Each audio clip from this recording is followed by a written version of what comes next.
हर हर महादेव भक्तों। आज मैं बताऊंगी सावन के दूसरे सोमवार के दिन सुनी जाने वाली कथा। इस कथा को सुनने मात्र से ही सभी इच्छाएं पूरी होती है। इस कथा को पूरा सुने, अधूरा ना छोड़ें। सावन के सोमवार के दिन व्रत रखने का विशेष महत्व बताया गया है।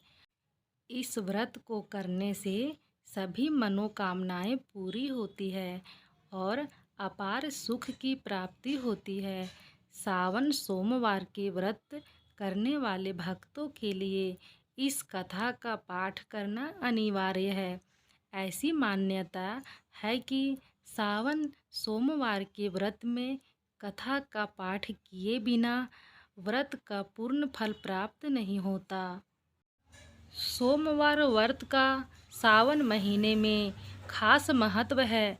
सावन सोमवार व्रत में भगवान भोलेनाथ और माता पार्वती की विशेष पूजा की जाती है। महिलाएं अपने परिवार की सुख समृद्धि की कामना के लिए सावन सोमवार व्रत करती है, जबकि अविवाहित युवतियां भोलेनाथ की विशेष पूजा करती है, जिससे वे एक अच्छा वर पा सके। हिंदू कैलेंडर में श्रावण महीने का बहुत महत्व है। यह महीना भगवान शिव को समर्पित है। धार्मिक मान्यता है कि इस महीने में शिव जी की पूजा करने से उनका आशीर्वाद प्राप्त होता है। पुरुष और महिलाएं दोनों ही सावन सोमवार व्रत रखकर भगवान शिव की पूजा करते हैं। सावन के 5 सोमवार पड़ते हैं। हिंदू धर्म में उपवास का बहुत धार्मिक महत्व है। पुराणों के अनुसार हर देवता को समर्पित एक कथा है, जिसे पढ़े बिना उपवास का महत्व समाप्त हो जाता है। सोमवार व्रत शिव को समर्पित है, इसलिए सावन के दौरान उपवास करना बहुत महत्वपूर्ण है। ऐसा माना जाता है कि सोमवार व्रत में भगवान शिव की कथा पढ़ना और सुनना बहुत ही महत्वपूर्ण है, अन्यथा व्रत अधूरा रह जाता है। सावन के दूसरे सोमवार की कथा। एक बार मृत्युलोक में महादेव जी और पार्वती जी दोनों साथ में अमरावती नगरी में आए। राजा ने वहां एक भव्य शिव मंदिर बनाया, जो मन को शांत करता था। यात्रा के दौरान शिव पार्वती भी वहीं ठहर गए।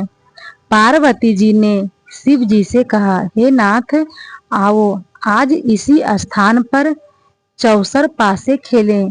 इसके बाद खेल शुरू हुआ। भगवान शिव ने कहा कि मैं इनमें जीतूंगा।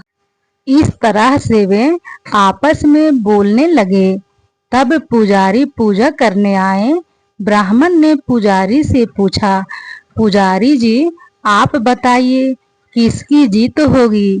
पुजारी जी ने कहा कि महादेव जी ही जीतेंगे, क्योंकि वे इस खेल में सबसे निपुण हैं। लेकिन पार्वती जी जीत गई। पुजारी जी की इस टिप्पणी से आहत होकर माता पार्वती जी ने पुजारी जी को कोढ़ी होने का श्राप दे दिया। इसके बाद पुजारी को कोढ़ी हो गया। फिर भगवान शिव और माता पार्वती दोनों वापस चले गए। इसके बाद एक दिन अप्सराएं उस मंदिर में पूजा करने आईं। अप्सराओं ने पुजारी से कोढ़ी होने का कारण पूछा। पुजारी ने सब कुछ बताया। अप्सराओं ने पुजारी से कहा कि पुजारी जी, आप सावन सोमवार का व्रत करें। ऐसा करने से शिव जी प्रसन्न होकर आपका संकट दूर करेंगे। पुजारी ने अप्सराओं से व्रत करने का तरीका पूछा। अप्सराओं ने व्रत करने और उद्यापन करने की पूरी प्रक्रिया बताई। पुजारी ने व्रत को विधि पूर्वक श्रद्धा पूर्वक शुरू किया और अंत में इसका उद्यापन भी किया। इस व्रत के प्रभाव से पुजारी जी बीमार नहीं होते थे। कुछ दिनों बाद शंकर पार्वती जी फिर से उस मंदिर में आए। पुजारी को बीमारी से मुक्त देखकर पार्वती जी ने पूछा कि उन्होंने मेरे दिए हुए श्राप से बचने के लिए क्या किया। पुजारी ने कहा, हे प्रभु, अप्सराओं द्वारा बताए गए 16 सोमवार के व्रत करने से मेरा यह कष्ट दूर हुआ है। कार्तिकेय जी भी इससे प्रसन्न हुए और सोमवार को पार्वती जी के लिए व्रत किया। कार्तिकेय जी ने माता से पूछा कि मेरा मन हर समय आपके चरणों में लगा रहता है।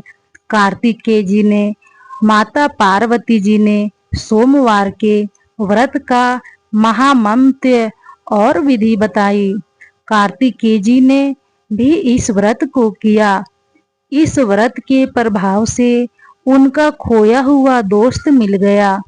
इसके बाद उस दोस्त ने भी सावन सोमवार व्रत को विवाह होने की इच्छा से पूरा किया। इसके बाद वह दोस्त बाहर गया। वहां राजा की कन्या का विवाह था। राजा ने वादा किया था कि जिस हथिनी के गले में वरमाला डाल दी जाएगी उसी से राजकुमारी का विवाह होगा। यह ब्राह्मण दोस्त भी स्वयंवर देखने के लिए वहां एक और जाकर बैठ गया। राजा ने अपनी राजकुमारी को इसी ब्राह्मण मित्र से विवाह कर दिया। जब हथिनी ने उसे माला पहनाई तब से दोनों खुश रहने लगे। एक दिन हथिनी ने नाथ के गले में वरमाला पहनाकर राजकन्या से पूछा, हे नाथ, आपने कौन सा पुण्य किया। ब्राह्मण पति ने कहा कि कार्तिकेय जी के कहने पर मैंने सावन सोमवार को पूरी विधि विधान से श्रद्धा भक्ति भाव से व्रत किया, जिसके फल स्वरूप मुझे तुम्हारे जैसी सौभाग्यशाली पत्नी मिली। अब राजकन्या ने सत्य पुत्र पाने के लिए यह व्रत पूरा किया और उन्होंने सर्वगुण संपन्न पुत्र प्राप्त किया। जब वह बड़ा हो गया तो उस पुत्र ने भी राज्य पाने की इच्छा से सावन सोमवार का व्रत लिया।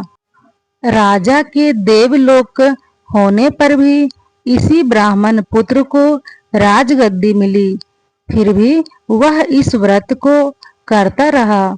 एक दिन उसने अपनी पत्नी से पूजा सामग्री शिवालय ले चलने को कहा, लेकिन उसने अपनी दासियों को भेजा।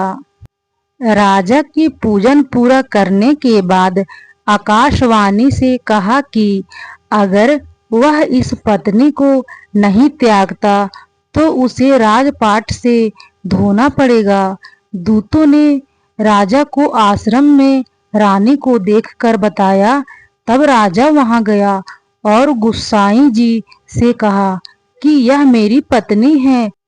महाराज, मैंने इसे छोड़ दिया था, इसलिए मेरे साथ चलने की कृपा करें। शिव जी की कृपा से वे हर वर्ष साल सोमवार का व्रत करते हुए खुश रहने लगे और अंत में दोनों मोक्ष यानी स्वर्ग को प्राप्त हुए। इस प्रकार जो व्यक्ति सावन में सोमवार के व्रत को श्रद्धा पूर्वक करता है, भगवान उनकी सभी मनोकामनाएं पूरी करते हैं एवं जो भी इस कथा को पढ़ता सुनता है उसकी भी सभी मनोकामनाएं पूरी होती है। हर हर महादेव।